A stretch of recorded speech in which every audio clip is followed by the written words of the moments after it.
और अपने हृदय में भगवान शिव की विरल भक्ति को, भगवान शंकर की भक्ति को धारण करते हैं। शिव भक्ति को धारण करने का एक केंद्र बिंदु, भगवान शंकर की भक्ति को धारण करने का एक स्थान, ये पवित्र पावन शिव महापुराण की कथा का स्थल। अब कई शिव भक्त ऐसे होते हैं, कई संसार में जन्म लेने वाले मनुष्य ऐसे होते हैं कि कैलाश धाम तक नहीं जा पाते, नहीं पहुंच पाते। पर मेरे शंकर भगवान ने, भगवान शिव ने अपनी वाणी में स्वयं तुमरुका जी से कहा है।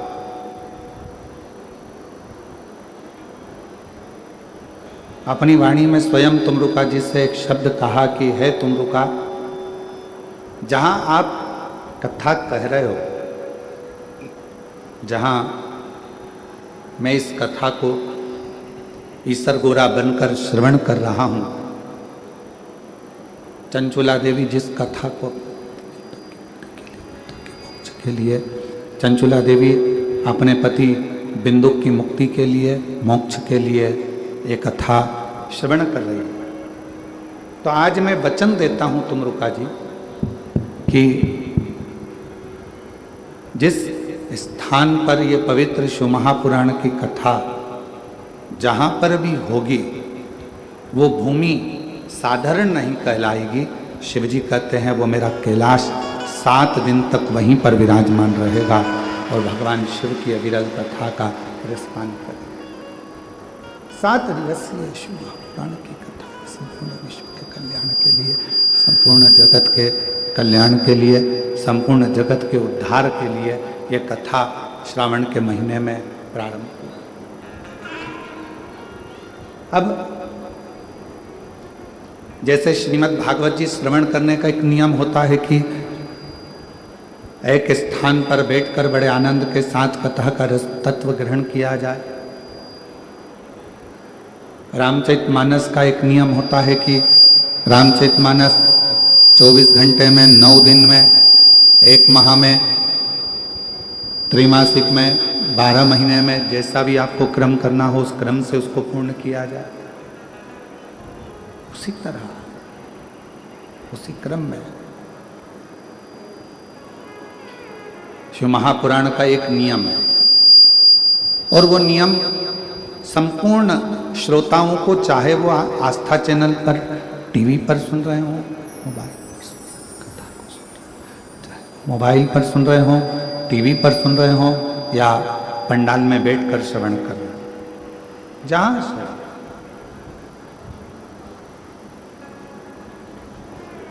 कथा के श्रोताओं का एक नियम होना चाहिए और वो नियम यहाँ बताया गया है कि कथा को सुनने वाला, कथा को श्रवण करने वाला, कथा को समझने वाला, कथा को श्रवण करने वाला,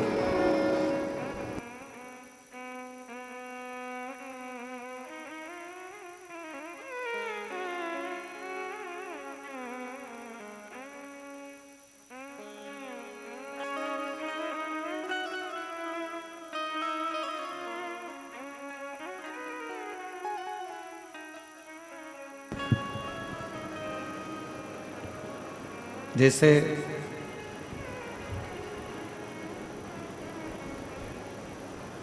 श्रीमद् भागवत का एक नियम होता है, जैसे रामचरितमानस का एक नियम होता है, उसी तरह शिव महापुराण का भी एक नियम होता है। उसी तरह और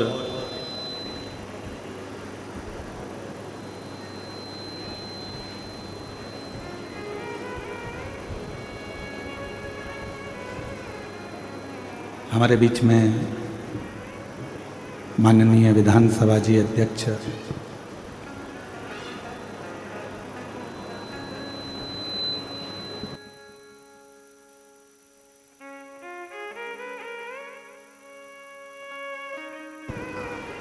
हमारे बीच में डॉक्टर रमन सिंह जी, धर्मपत्नी जी श्रीमती वीणा सिंह जी पधारी हैं और उनकी बहनें भी यहाँ पर पधारी हैं। एक बार जोरदार ताली बजाकर उनका स्वागत, वंदन, अभिनंदन। शिव कृपा है, आप भगवान शंकर की परम भक्त भी हैं। और जब आपके निवास पर राजनांदगांव पर जाना हुआ था, उस समय पर शिव भक्ति के किस्से बाबा की कृपा से बहुत श्रवण करने को मिले। एक बार जोरदार ताली बजाकर उनका स्वागत, वंदन, अभिनंदन। शिव तत्व कह रहा है, भगवान शंकर का चरित्र कर रहा है। और तेरी कृपा बिना न हिले एक भी अणु, लेते हैं श्वास तेरी कृपा से तनु तनु। बखान क्या करूं मैं राखों के ढेर का, चपटी भभूत में खजाना कुबेर का। हे गंगाधार मुक्ति द्वार ओंकार तू, भोले ओंकार तू। आयो शरण तिहारी शंभु तार तार तू। ये शिव की उदारता।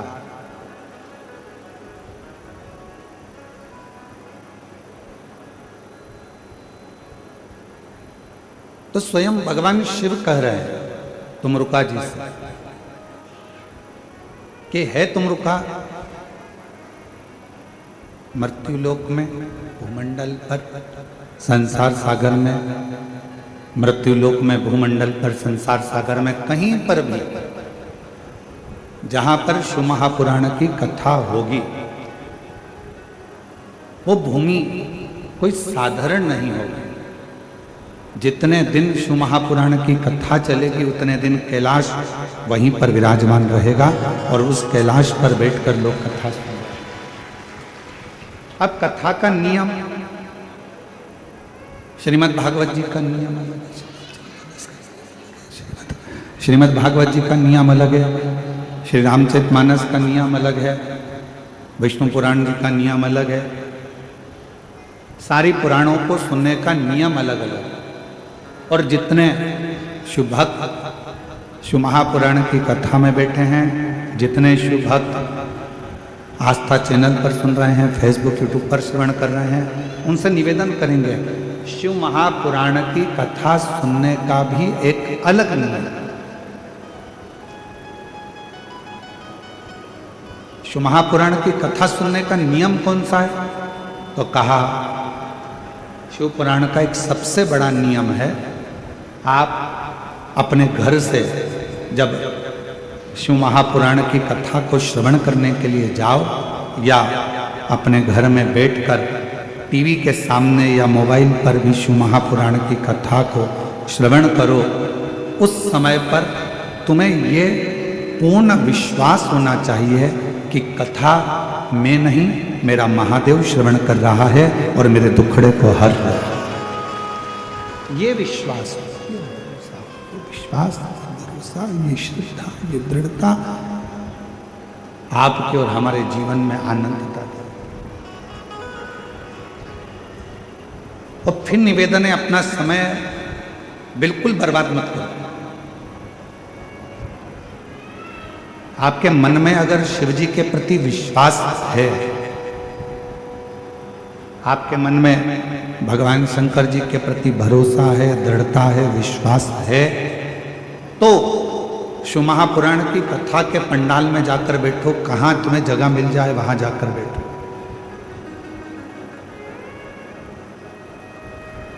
यदि विश्वास नहीं है, भरोसा नहीं है, शिव जी पर हमारा दृढ़ता नहीं है, तो फिर कथा में जाने की जरूरत नहीं है। अपना काम करो, अपने घर में रहो, अपने व्यस्त।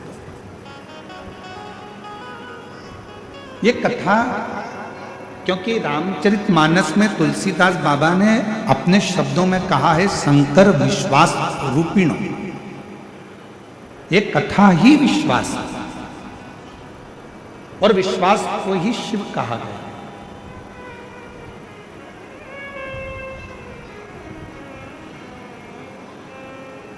मानो तो मैं गंगा मां हूं, ना मानो तो बहता। अगर मानोगे तो मैं गंगा जी हूं, ना मानोगे तो बहता हुआ पानी हूं। यह आपके ऊपर निर्भर करता है कि आप मुझे क्या मान रहे हैं, आप क्या स्वीकार कर रहे हैं, आप मुझ में क्या देख रहे हैं।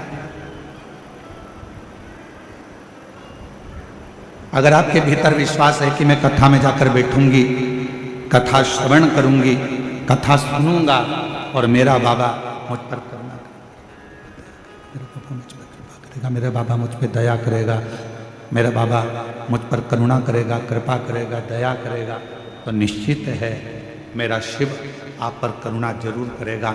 और 7 दिन की कथा जितने विश्वास के साथ, जितने भरोसे के साथ, जितनी दृढ़ता के साथ आप श्रवण करेंगे, उतना उतना शिव आप पर करुणा करना प्रारंभ कर देगा। दृढ़ता, विश्वास, भरोसा।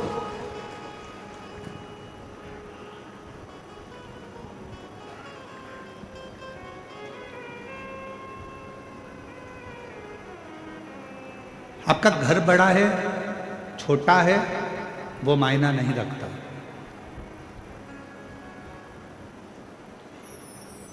आप बहुत बड़े बंगले में रहते हो, वो मायना नहीं रखता। आप छोटे से मकान में रहते हो, वो मायना नहीं रखता। आपका घर बड़ा है या आपका घर छोटा है, वो मायना नहीं रखता। शिव महापुराण की कथा कहती है मायना वो रखता है कि आपके घर में रहने वालों का व्यवहार कैसे, आपके घर में जो रह रहे हैं, आपके घर में जो निवास कर रहे हैं, आपके घर में जो रह रहा है, उसका व्यवहार कैसे। मालूम पड़े बंगला तो बहुत बड़ा है, घर बहुत बड़ा है, और व्यवहार जो घर में रह रहे हैं 4 लोग, 5 लोग, 10 लोग घर के रहने वाले हैं, उनका व्यवहार ही अच्छा नहीं है, तो घर का बंगला किस काम का।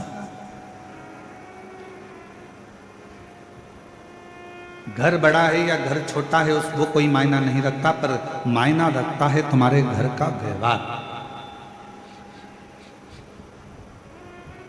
तुम्हारे घर का व्यवहार कैसा है, तुम्हारे घर में रहने वालों व्यक्तियों का व्यवहार कैसा है। मालूम पड़े एक बहू उधर मुंह फुला कर रह रही है, एक बेटा उधर रह रहा है, एक बेटी उधर रह रही है, घर में थोड़े से रिश्तेदार आए, मालूम पड़ा ननन भाभी से ना बोले, भाभी ननन से ना बोले, ननन नंदोई से ना बोले, और पत्नी पति से ना बोले, सारे रिश्तेदार आते जरूर हैं, पर मालूम पड़े आपस में व्यवहार ही ठीक ना हो, तो बड़े बंगले का करोगे क्या। मकान बड़ा या मकान छोटा होने से व्यक्ति के जीवन में सुख नहीं है।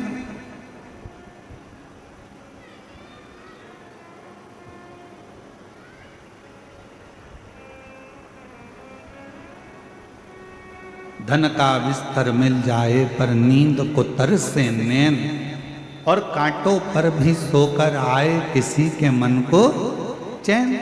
कोई कारण होगा। मालूम पड़े डनलप का गद्दा लगा है, एसी लगा है, खूब जोरदार मलमल की रजाई भी है, तकिया भी बिल्कुल एकदम कोमल है, और बड़े आराम से कमरा भी बिल्कुल क्लीन साफ एकदम बढ़िया है, और मालूम पड़े धन का बिस्तर मिल जाए पर नींद को तरसे ने।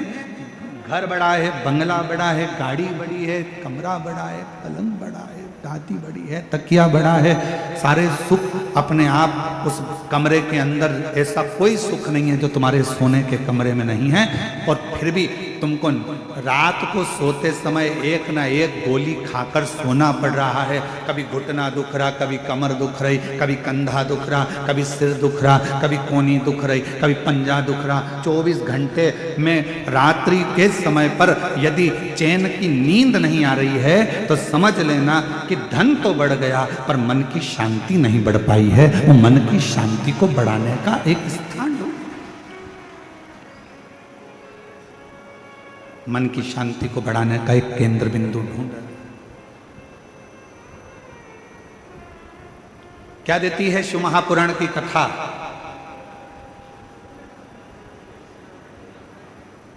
क्या प्रदान करती है शिव महापुराण की कथा?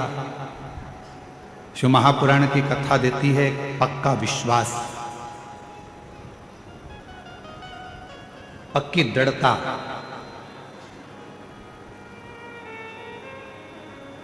घर अच्छा हो और माहौल अच्छा नहीं हो ना तो उस घर में रहने का मन नहीं करता। और माहौल अगर अच्छा है और घर अच्छा भी नहीं है तो किराए के मकान में भी महल नजर आता है। अगर माहौल अच्छा है, मकान अच्छा नहीं है, मान लो मकान अच्छा नहीं है और माहौल अच्छा है, तो किराए के मकान में भी सुख नजर आता है, किराए के मकान में भी आनंद नजर आता है, किराए के मकान में भी आनंद की अनुभूति होती है।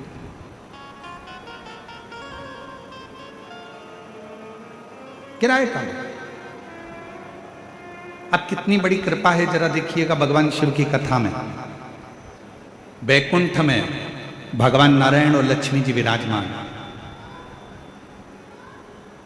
और बैकुंठ में भगवान विष्णु और लक्ष्मी जी विराजमान है, और दोनों का झगड़ा होता है। और भगवान नारायण और लक्ष्मी का झगड़ा होता है, और लक्ष्मी जी भगवान नारायण को श्राप दे देती है, हे नारायण तुम मुझे देखकर घोड़े जैसे हंसे हो, मैं तुम्हें श्राप देती हूं कि तुम्हारा सिर कटे और तुम्हें घोड़े का सिर लगे। अब देखिए जरा, श्राप दिया गया। अब ब्रह्मा जी और ब्रह्माणी जी ब्रह्मलोक में निवास करते हैं, और दोनों जनी वहां रहकर बड़ा आनंद का जीवन जी रहे होते हैं। और इतने में यज्ञ होता है, अनुष्ठान होता है, और उस अनुष्ठान में माता ब्रह्मणी के आने में देरी हो जाती है।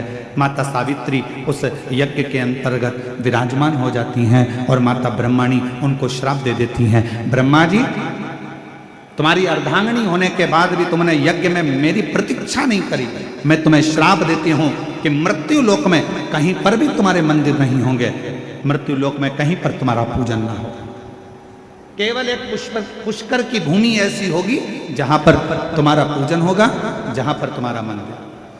अब जरा विचार करिए, बैकुंठ लोक है, वहां पर भी भगवान नारायण और लक्ष्मी का थोड़ा सा विवाद हुआ, लक्ष्मी जी ने श्राप दिया। ब्रह्मलोक है, ब्रह्मलोक में भी सारा ठाठ है, और माता ब्रह्मणी ने ब्रह्मा जी को श्राप दिया। पर केवल सारे लोकों में एक लोक मृत्यु लोक ऐसा है, जिस मृत्यु लोक के अधिपति भगवान देव अधिदेव महादेव हैं, दोनों आनंद के साथ विराजमान रहते हैं। और भगवान शंकर और पार्वती दुनिया के लोगों को प्रेरणा देते हैं कि सुख बड़े मकान में नहीं, अगर कैलाश की कंदराओं में भी रह रहे हो और माहौल अच्छा है तो सुख उस कंदरा में भी प्राप्त हो, सुख उस कंदरा में भी मिल सकता है, सुख उस कंदरा में भी प्राप्त हो सकता है।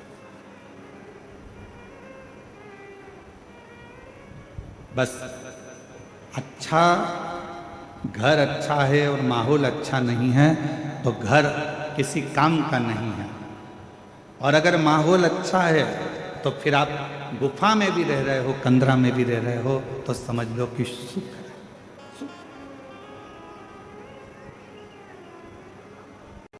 और देख लिया संसार हमने, देख लिया सब मतलब के यार हमने देख लिया, झूठे नाते झूठे रिश्ते, झूठे नाते झूठे रिश्ते, अरे झूठा है संसार हमने देख लिया, सब मतलब के यार हमने देख लिया संसार हमने देख लिया, सब मतलब के हमने देख लिया। ये संसार की धारणा भगवान शंकर की ये पवित्र कथा, शिव महापुराण की ये पवित्र कथा, श्रावण महीने में जितने भी भक्त इस शिव महापुराण की कथा को श्रवण कर रहे हैं, जयंती स्टेडियम भिलाई छत्तीसगढ़ की इस पवित्र धरा से बोलबम सेवा समिति के नेतृत्व में ये जो कथा चल रही है, इस कथा को आप श्रवण करें और ये विचार करें कि अपने घर का माहौल हमें कैसा रखें।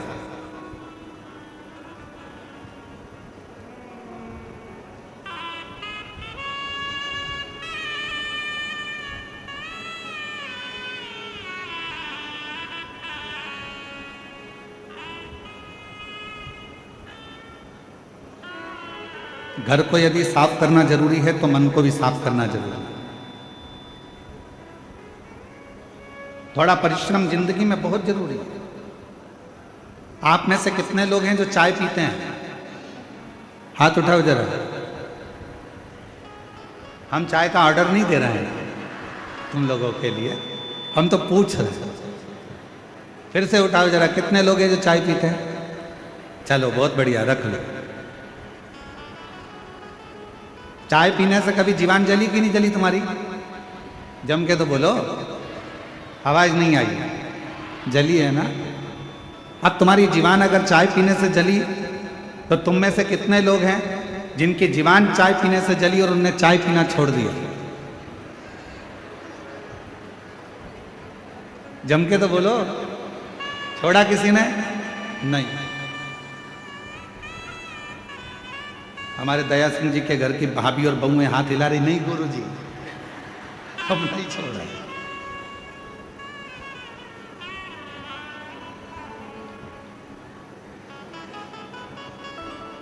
अब जरा विचार करिए, चाय से तुम्हारी जीवान जल गई तो तुमने चाय पीना छोड़ा क्या? नहीं, चाय पीते रहे।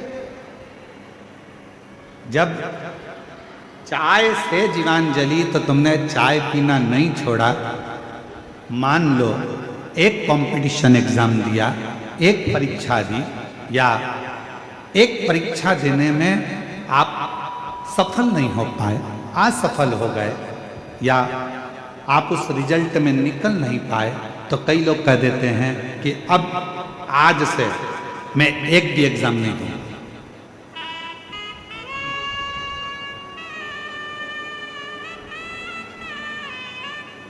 अब मैं कोई परीक्षा नहीं दूंगा। अरे भाई, चाय से जीवान जल जाती है तो लोग चाय पीना नहीं छोड़ते, पीते रहते हैं। अगर एक एग्जाम नहीं निकल पाए, एक परीक्षा नहीं पास कर पाए, तो क्यों टेंशन लेना? चाय पीना नहीं छोड़ी, उसी तरह एग्जाम देना मत छोड़ो। एक ना एक दिन तुमको उस मंजिल तक वो एग्जाम पहुंचाई दे। क्यों हिम्मत हारते हो? क्यों टेंशन लेते हो? अपनी हिम्मत नहीं हार। और मैंने तेरे ही भरोसे, जिसको आता है वो साथ में गाया करो। मैंने तेरे ही भरोसे हवा बिच उड़ती जावांगी, बाबा डोर हटो छठी नाम कटी जावांगी, भोले मैं तेरी पतंग, शंभो मैं तेरी पतंग, हवा बिच उड़ती जावांगी, बाबा डोर हटो छठी नाम कटी जावांगी, भोले मैं तेरी पतंग। क्यों हिम्मत हारना? परिश्रम करते जाओ। कई लोग कहते हैं गुरुजी हमारे घर का माहौल ठीक नहीं है, अब मैं घर में नहीं रहूंगी, मैं घर छोड़कर चली जाऊंगी। कोई कहता है मैं घर छोड़कर चले जाऊंगा, मैं ऐसा कर लूंगा। शिव महापुराण की कथा कहती है अपने घर का माहौल ठीक करने की जवाबदारी किसी दूसरे ने नहीं ली है। अपने घर के माहौल को ठीक करने की जवाबदारी आपकी अपनी है, स्वयं।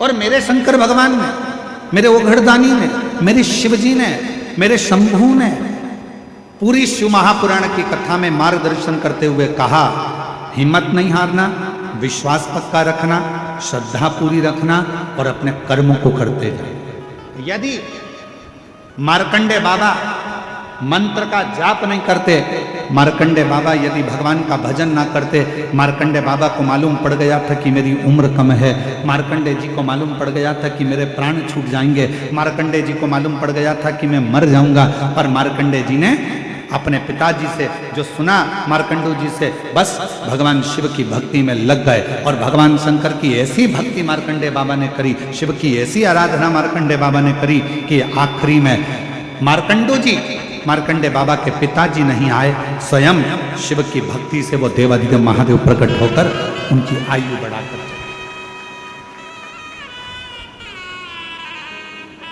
स्वयं।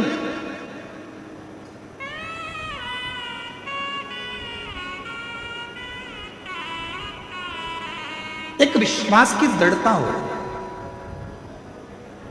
और शिव महापुराण की कथा, पूरी कथा में विश्वास मूल है, भरोसा मूल। एक बहन जी ने एक पत्र लिखा है और उन्होंने उस पत्र में तुमरुका जी का नाम लेकर जो सफेद आंकड़े की जड़ का प्रयोग था वो किया है। और पहला पत्र आया है जिसमें हमारे कथा के पंडाल में पहला पत्र है जिसमें उन्होंने तुमरुका जी का फोटो भी लगाकर भेजा।